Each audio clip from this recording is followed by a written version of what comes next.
Torches gleamed and flickered high on the towers of the Palazzo Vecchio and the Bargello, and just a few lanterns shimmered in the cathedral square a little way to the north. Some also illuminated the quays along the banks of the river Arno, where, late as it was for a city where most people retired indoors with the coming of night, a few sailors and stevedores could be seen through the gloom.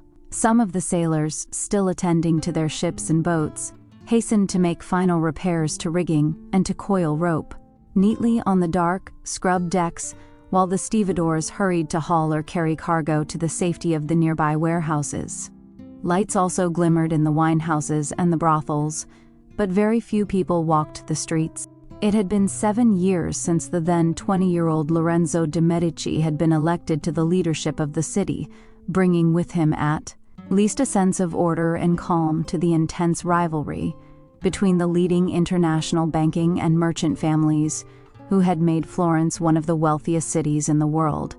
Despite this, the city had never ceased to simmer and occasionally boil over, as each faction strove for control, some of them shifting alliances, some remaining permanent and implacable enemies. Florence, in the year of our Lord 1476, even on a jasmine-sweet evening in spring, when you could almost forget the stench from the Arno, if the wind was in the right direction, wasn't the safest place to be out in the open after the sun had gone down. The moon had risen in a now cobalt sky, lording it over a host of attendant stars. Its light fell on the open square where the Ponte Vecchio, its crowded shops dark and silent now, joined the north bank of the river. Its light also found out a figure clad in black, standing on the roof of the church of Santo Stefano a Ponte. A young man, only 17 years old, but tall and proud. Surveying the neighborhood below keenly, he put a hand to his lips and whistled, a low but penetrating sound. In response, as he watched, first 1, then 3, then a dozen, and at last 20 men, young like himself, most clad in black, some with blood-red, green, or azure cowls or hats, all with swords and daggers at their belts, emerged from dark streets and archways into the square. The gang of dangerous-looking youths fanned out, a cocky assuredness in their movements. The young man looked down at the eager faces, pale in the moonlight, gazing up at him. He raised his fist above his head in a defiant salute. "We stand together," he cried as they too raised their fists, some drawing their weapons and brandishing them, and cheered. "Together!" The young man quickly climbed cat-like down the unfinished facade from the roof to the church's portico, and from it leapt, cloak flying, to land in a crouch safely in their midst. They gathered round expectantly. "Silence, my friends!" He held up a hand to arrest a last lone shout. He smiled grimly. "Do you know why I called you, my closest allies, here tonight? To ask your aid. For too long I have been silent while our enemy, you know who I mean, Vieri de' Pazzi, has gone about this town slandering my family, dragging our name in the mud, and trying in his pathetic way to demean us. Normally I would not stoop to kicking such a mangy cur, but..." He was interrupted as a large, jagged rock, hurled from the direction of the bridge, landed at his feet. "Enough of your nonsense, Grillo," a voice called. The young man turned as one with his group in the direction of the voice. Already he knew who it belonged to. Crossing the bridge from the south side, another gang of young men was approaching. Its leader swaggered at its head, a red cloak, held by a clasp, bearing a device of golden dolphins, and crosses on a blue ground. Over his dark velvet suit, his hand on the pommel of his sword. He was a passably handsome man, his looks marred by a cruel mouth and a weak chin, and though he was a little fat, there was no doubting the power in his arms and legs. "Buonasera, Vieri," the young man said evenly. "We were just talking about you," and he bowed with exaggerated courtesy while assuming a look of surprise. "But you must forgive me. We were not expecting you personally. I thought the Pazzi always hired others to do their dirty work." Vieri, coming close, drew himself up as he and his troop came to a halt a few yards away. "Ezio Auditore, you pampered little whelp. I'd say it was rather your family of pen-pushers and accountants that goes running to the guards whenever there's the faintest sign of trouble." "Codardo," he gripped the hilt of his sword. Afraid to handle things yourself, I'd say. Well, what can I say, Vieri Sicchione? Last time I saw her, your sister Viola seemed quite satisfied with the handling I gave her. Ezio Auditore gave his enemy a broad grin, content to hear his companions snigger and cheer behind him. But he knew he'd gone too far. Vieri had already turned purple with rage. That's quite enough from you, Ezio, you little prick. Let's see if you fight as well as you gabble. He turned his head back to his men, raising his sword. Kill the bastards, he bellowed. At once another rock whirled through the air. But this time it wasn't thrown as a challenge. It caught Ezio a glancing blow on the forehead, breaking the skin and drawing blood.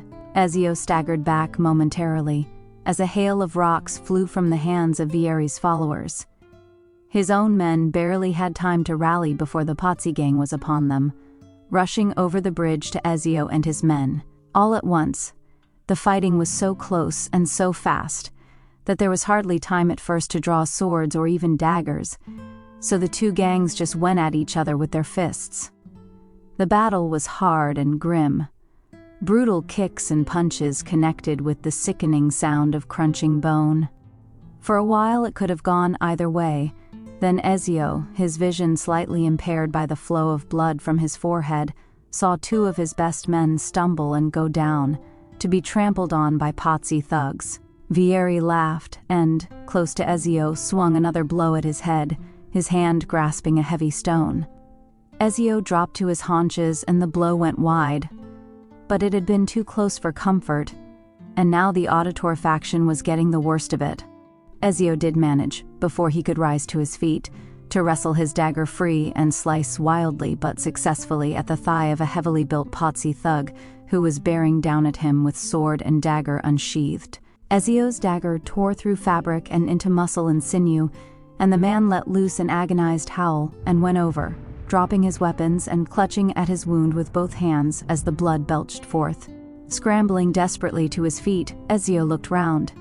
He could see that the Pazzi had all but surrounded his own men, penning them in against one wall of the church. Feeling some of the strength returning to his legs, he made his way towards his fellows. Ducking under the scything blade of another Pazzi henchman, he managed to connect his fist to the man's stubbly jaw and had the satisfaction of seeing teeth fly and his would-be assailant fall to his knees, stunned by the blow. He yelled to his own men to encourage them, but in truth his thoughts were turning to ways of beating a retreat with as much dignity as possible, when above the noise of the fight he heard a loud, jovial and very familiar voice calling to him from behind the Pazzi mob. "Hey, Fratellino, what the hell are you up to?" Ezio's heart pounded with relief, and he managed to gasp, "Hey, Federico, what are you doing here? I thought you'd be out on the tiles as usual." "Nonsense. I knew you had something planned, and I thought I'd come along to see if my little brother had finally learned how to look after himself. But maybe you need another lesson or two." Federico Auditore, a few years Ezio's senior and the oldest of the Auditore siblings, was a big man with a big appetite. For drink, for love, and for battle. He waded in even as he was speaking, knocking two Pazzi heads together and bringing his foot up to connect with the jaw of a third as he strode through the throng to stand side by side with his brother, seeming impervious to the violence that surrounded him. Around them their own men, encouraged, redoubled their efforts. The Pazzi, on the other hand, were discomfited. A few of the dockyard hands had gathered at a safe distance to watch, and in the half-light, the Pazzi mistook them for Auditor reinforcements. That and Federico's roars and flying fists, his actions quickly emulated by Ezio, who learnt fast, very quickly panicked them. Vieri de Pazzi's furious voice rose above the general tumult. "Fall back!" he called to his men, his voice broken with exertion and anger. He caught Ezio's eye and snarled some inaudible threat before disappearing into the darkness, back across the Ponte Vecchio, followed by those of his men who could still walk, and hotly pursued by Ezio's now triumphant allies. Ezio was about to follow suit, but his brother's meaty hand restrained him. "Just a minute," he said. "What do you mean? We've got them on the run." "Steady on."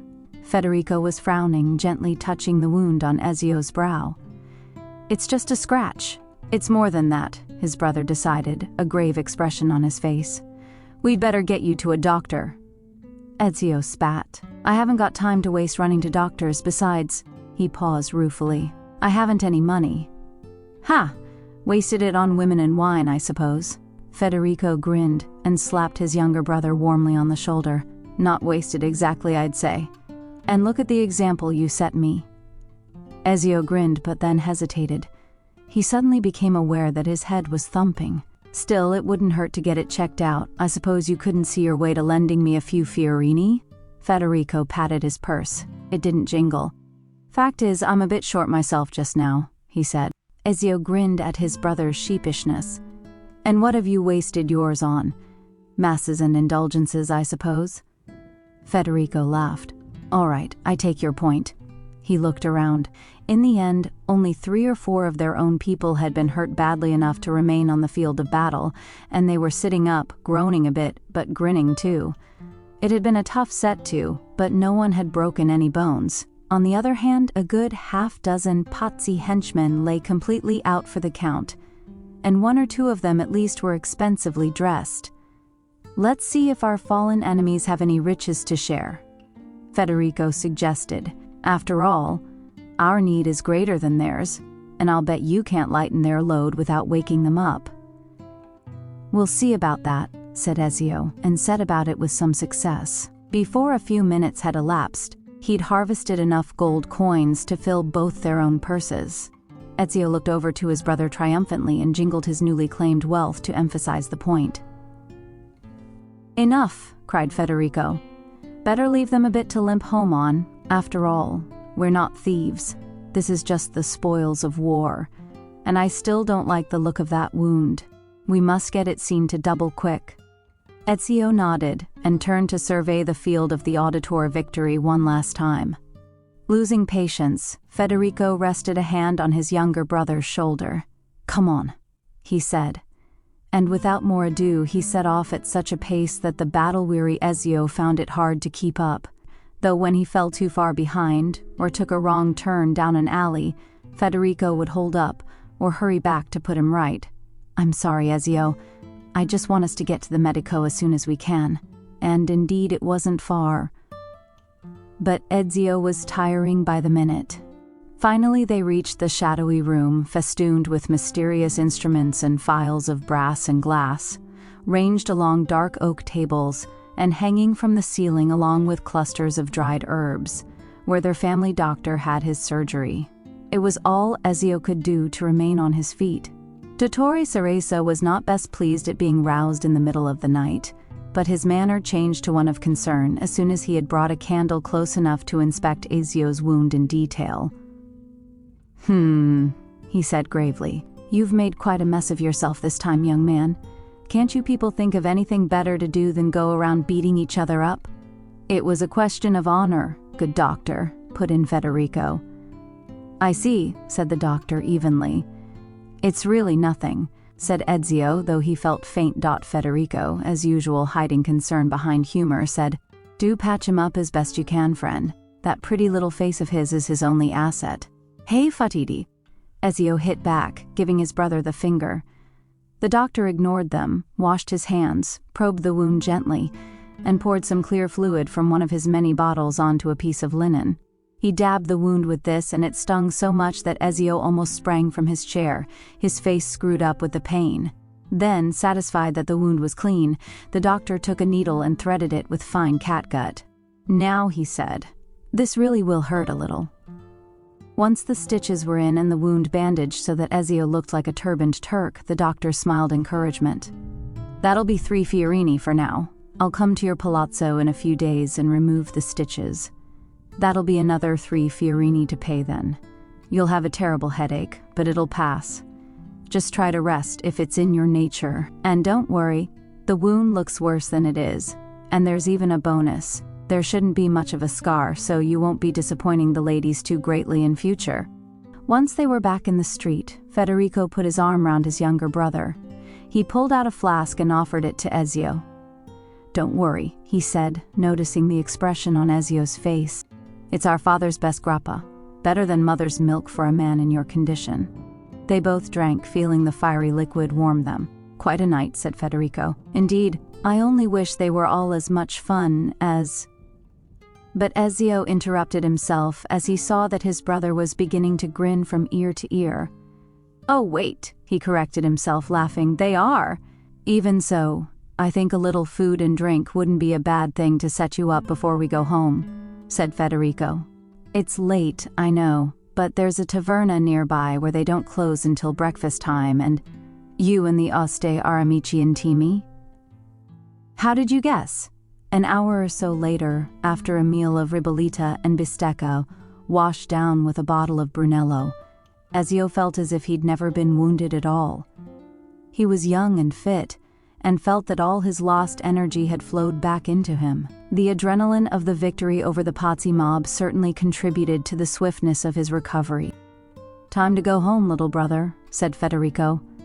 "Father's sure to be wondering where we are, and you're the one he looks to help him with the bank. Luckily for me, I've no head for figures, which is why I suppose he can't wait to get me into politics." "Politics or the circus, the way you carry on. What's the difference?" Ezio knew that Federico bore him no ill will over the fact that their father confided more of the family business in him than in his elder brother. Federico would die of boredom if confronted by a life in banking. The problem was, Ezio had a feeling that he might be the same, but for the moment, the day when he donned the black velvet suit and the gold chain of a Florentine banker was still some way off, and he was determined to enjoy his days of freedom and irresponsibility to the full. Little did he realize just how short-lived those days would be. "We'd better hurry too," Federico was saying, "if we want to avoid a bollocking. He may be worried." "No, he knows we can take care of ourselves." Federico was looking at Ezio speculatively. "But we'd better get a move on." He paused.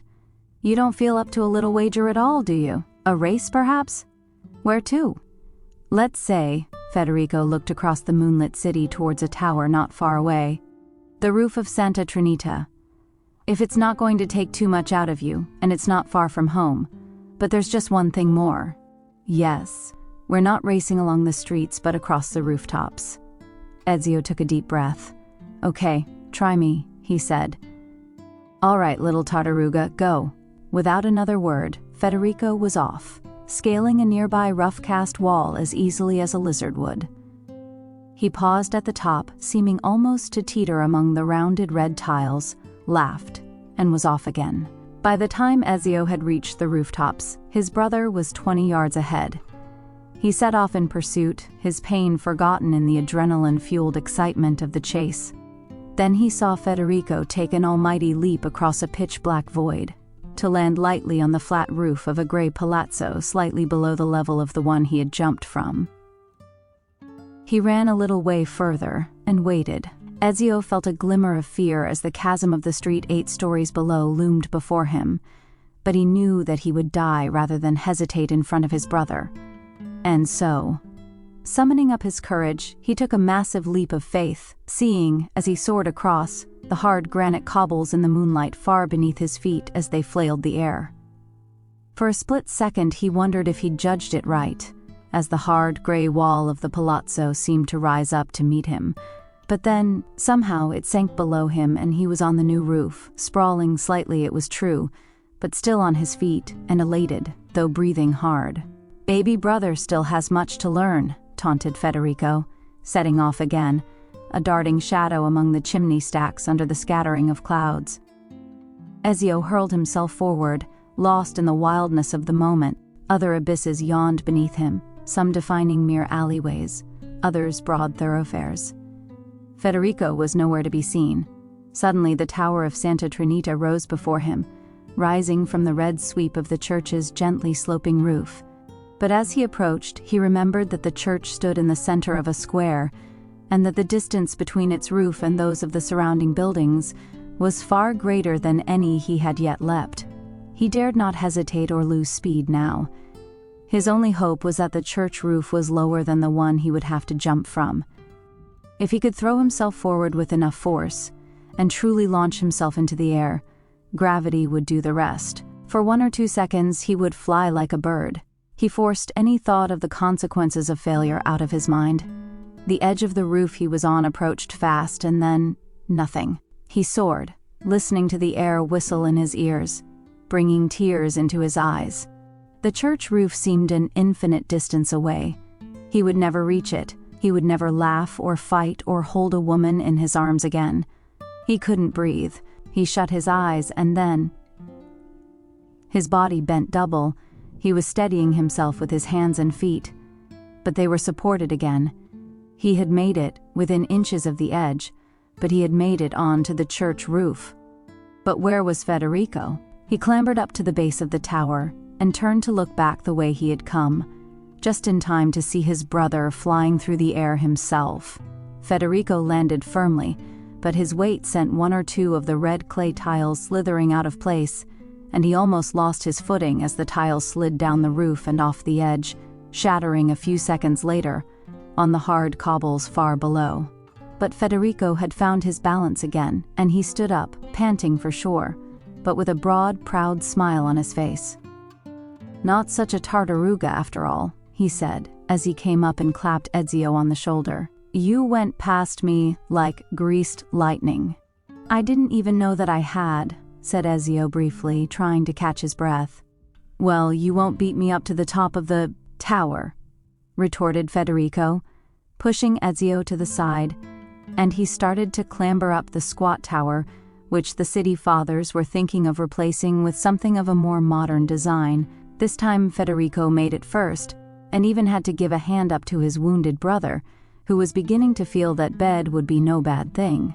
They were both out of breath, and stood while they recovered to look out over their city, serene and silent in the oyster light of dawn. "It is a good life we lead, brother," said Federico with uncharacteristic solemnity. "A best," Ezio agreed, "and may it never change." They both paused, neither wishing to break the perfection of the moment, but after a while Federico quietly spoke. "May it never change us either, fratellino. Come, we must get back. There is the roof of our palazzo.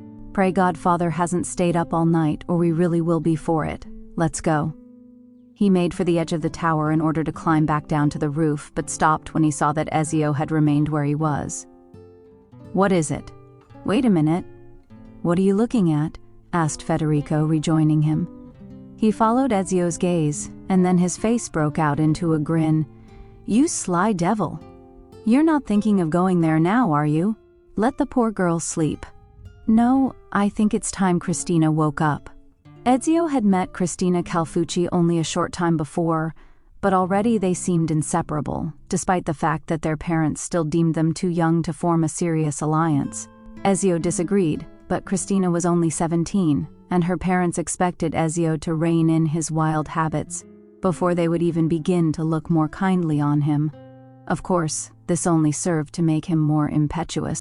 Federico and he had been lounging in the main market after buying some trinkets for their sister's Saint's Day, watching the pretty girls of the town with their accompagnatrice as they flitted from stall to stall, examining lace here, ribbons and bolts of silk there. But one girl had stood out from her companions, more beautiful and graceful than anyone Ezio had ever seen before.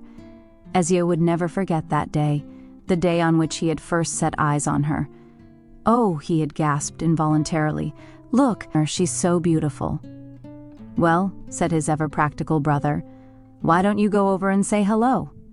"What?" Ezio was shocked. "And after I've said hello, what then?" "Well, you could try talking to her. What you've bought, what she's bought, it doesn't matter." You see, little brother, most men are so afraid of beautiful girls that anyone who actually plucks up the courage to have a chat stands at an immediate advantage. What? You think they don't want to be noticed? They don't want to enjoy a little conversation with a man? Of course they do. Anyway, you're not bad looking, and you are an auditor, so go for it, and I'll distract the chaperone. Come to think of it, she's not so bad looking herself. Ezio remembered how, left alone with Cristina, rooted to the spot at a loss for words, drinking in the beauty of her dark eyes, her long, soft auburn hair, her tip-tilted nose. She stared at him. "What is it?" she asked. "What do you mean?" he blurted out. "Why are you just standing there?" "Oh, because I wanted to ask you something, and what might that be? What's your name?" She rolled her eyes. "Damn," he thought, "she's heard it all before. Not one you'll ever need to make use of," she said. And off she went. Ezio stared after her for a moment, then set off after her. "Wait," he said, catching up, more breathless than if he'd run a mile. "I wasn't ready. I was planning on being really charming. And suave, and witty. Won't you give me a second chance?" She looked back at him without breaking her stride, but she did give him the faintest trace of a smile. Ezio had been in despair, but Federico had been watching and called to him softly, "Don't give up now. I saw her smile at you. She'll remember you." Taking heart, Ezio had followed her, discreetly, taking care she wouldn't notice. 3 or 4 times he had to dart behind a market stall or, after she had left the square, duck into a doorway, but he'd managed to tail her pretty successfully, right up to the door of her family mansion, where a man he recognized had blocked her path. Ezio had drawn back. Cristina looked at the man angrily. "I've told you before, Vieri, I'm not interested in you. Now let me pass." Ezio, concealed, drew in a breath. "Vieri de Pazzi, of course." "But Signorina, I am interested. Very interested indeed," said Vieri. "Then join the queue." She tried to get past him, but he moved in front of her. "I don't think so, amore mio. I've decided that I'm tired of waiting for you to open your legs of your own volition." And he seized her roughly by the arm, drawing her close, putting his other arm round her as she struggled to get free. "I'm not sure you're getting the message," said Ezio suddenly, stepping forward and looking Vieri in the eye. "Ah, the little auditory whelp, Cane Rognoso. What the hell do you have to do with this? To the devil with you." "And buongiorno to you too, Vieri. I'm so sorry to intrude, but I have the distinct impression that you're spoiling this young lady's day." "Oh, you do you? Excuse me, my dearest, while I kick the stuffing out of this parvenu." With that, Vieri had thrust Cristina aside and lunged at Ezio with his right fist. Ezio parried easily and stepped aside, tripping Vieri as the momentum of his attack carried him forward, sending him sprawling in the dust. "Had enough, friend?" said Ezio mockingly, but Vieri was on his feet in an instant and came towards him in a rage, fists flailing. He'd got one hard blow into the side of Ezio's jaw, but Ezio warded off a left hook and got 2 of his own in, one to the stomach and, as Vieri bent double, another to his jaw. Ezio had turned to Cristina to check that she was all right. Winded, Vieri backed off, but his hand flew to his dagger.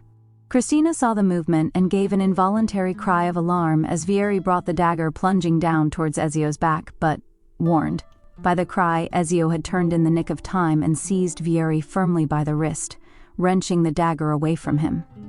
It fell to the ground. The 2 young men stood face to face, breathing hard. "Is that the best you can do?" Ezio said through gritted teeth. "Shut your mouth or by God I'll kill you," Ezio laughed. "I suppose I shouldn't be surprised to see you trying to force yourself on a nice girl who clearly thinks you're a complete ball of dung, given the way your papa tries to force his banking interests on Florence. You fool.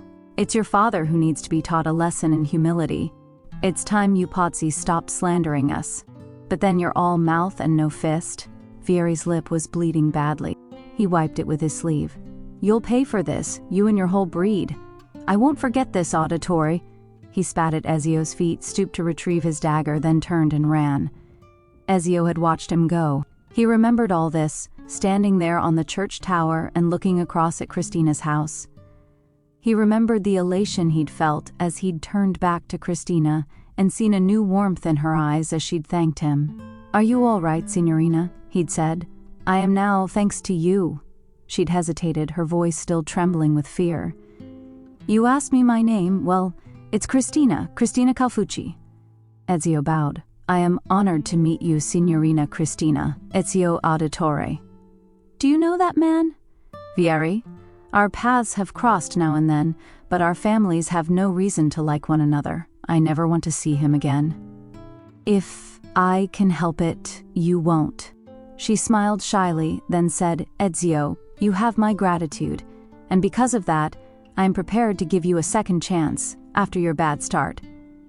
She laughed gently, then kissed him on the cheek before disappearing into her mansion. The small crowd that had inevitably gathered had given Ezio a round of applause. He had bowed smilingly, but as he'd turned away he'd known that he might have made a new friend, but he had also made an implacable enemy.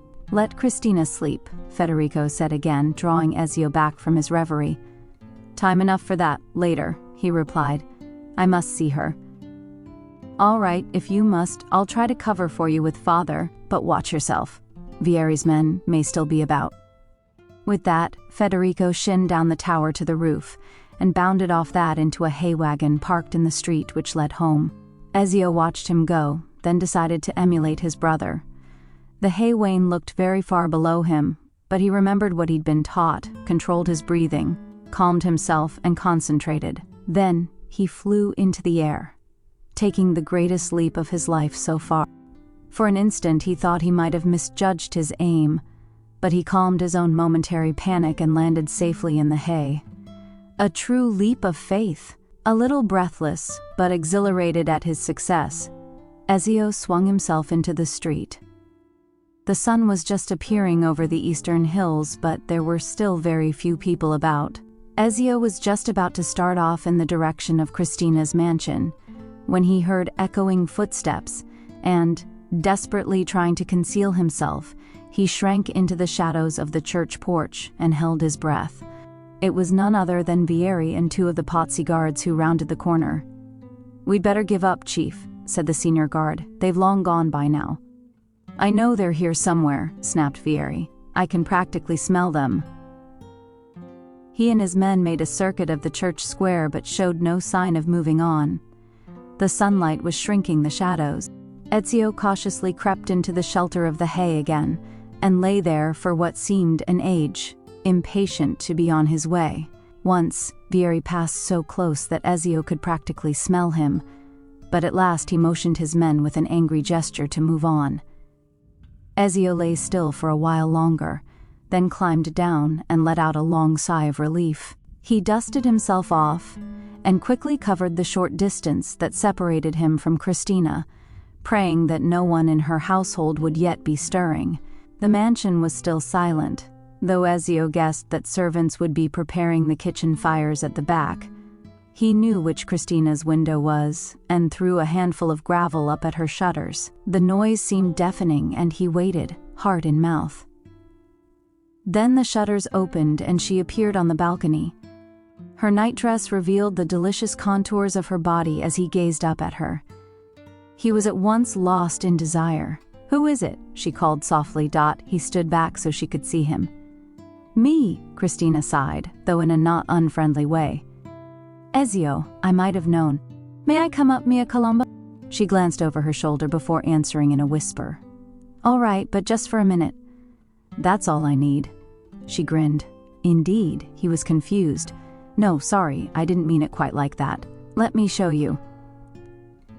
Looking round himself to make sure the street was still deserted, he gained a foothold in one of the large iron rings, set into the gray stonework of the house for tethering horses, and hoisted himself up, finding relatively easy handholds and footholds in the rusticated masonry.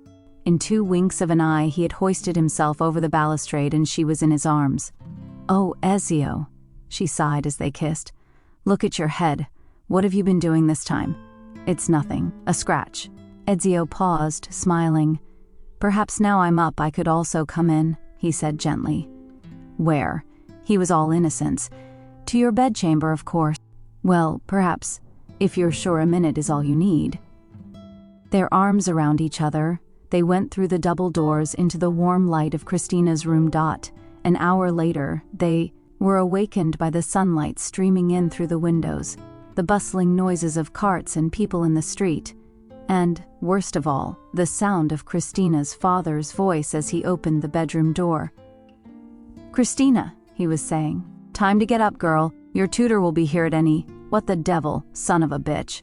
Ezio kissed Cristina quickly but hard. "Time to go, I think," he said, seizing his clothes and darting to the window. He shinned down the wall and was already pulling on his suit when Antonio Calfucci appeared on the balcony above. He was in a white rage. "Perdonate, messer," Ezio offered. "I'll give you perdonate, messer. yelled Calfucci. Guards, get after that Simus, bring me his head, and I want his coglione as well. I've said I'm sorry, Ezio began, but already the gates of the mansion were opening, and the Calfucci bodyguards came rushing out, swords drawn.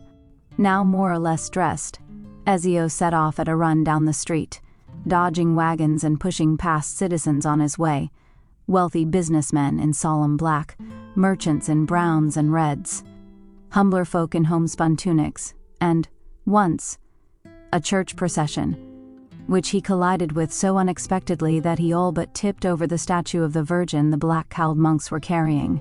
At last, after ducking down alleys and leaping over walls, he stopped and listened. Silence. Not even the shouts and curses that had followed him from the general population could be heard anymore. As for the guards, he'd shaken them off, he was sure of that. He only hoped Signor Calfucci hadn't recognized him. Christina wouldn't betray him, he could be sure of that. Besides, she could run rings round her father, who adored her, and even if he did find out, Ezio reflected, he wouldn't be a bad match. His father ran one of the biggest banking houses in town, and one day it might be bigger than that of the Pazzi or even, who knew, of the Medici. Using back streets, he made his way home. The first to meet him was Federico, who looked at him gravely and shook his head ominously. "You're in for it now," he said. "Don't say I didn't warn you."